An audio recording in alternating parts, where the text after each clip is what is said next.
Voici le garçon qui a tout perdu, ses bras, ses pieds et ses parents à cause de la guerre causée par les riches de ce monde.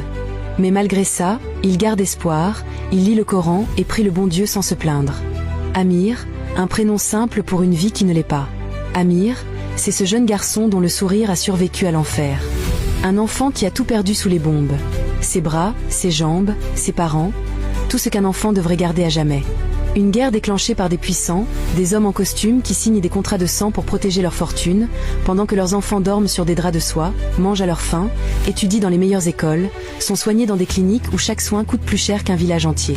Pendant ce temps, Amir dort sur un simple matelas posé à même le sol, dans un quartier éventré par les explosions. Il se lave dans une petite bassine en plastique, faute de salle de bain. Il ne connaît ni le confort d'un lit douillet, ni la tendresse d'une mère, ni la main rassurante d'un père. Mais il connaît l'amour, car malgré tout, son cœur déborde. Amir n'a plus de jambes ni de bras, mais il a gardé son courage. Chaque jour, il joue au trampoline sur les ruines de son quartier. Son seul moyen de sentir encore le mouvement, d'imaginer qu'il court, qu'il vole au-dessus de ce monde qu'il a brisé. Récemment, il a eu un fauteuil roulant. Un trésor pour lui. Parfois, il essaie de marcher sur ses moignons, en équilibre précaire, comme un funambule entre l'espoir et la douleur. Il est fan de Cristiano Ronaldo. Il rêve de courir, de marquer un but, de lever les bras pour célébrer.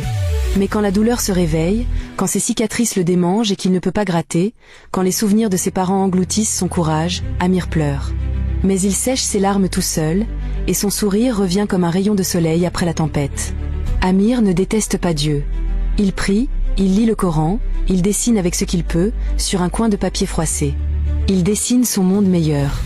Il prie avec ses amis, d'autres enfants cabossés comme lui, et leur foi réchauffe ses ruines plus que n'importe quelle couverture. Amir n'a pas d'école, pas de soins de rééducation, pas de psychologue, pas de filet de sécurité. Il a son courage, sa foi et ses rêves. Il apprend, il invente, il s'accroche. Parfois, il regarde les autres enfants se tenir par la main pour jouer, et il sent le vide là où ses bras devraient être.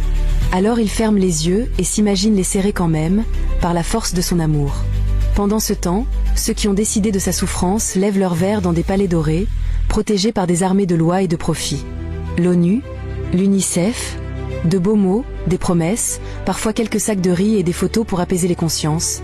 Mais Amir est toujours là, seul, à trouver de la joie dans un dessin, une prière, un saut maladroit sur un trampoline tordu.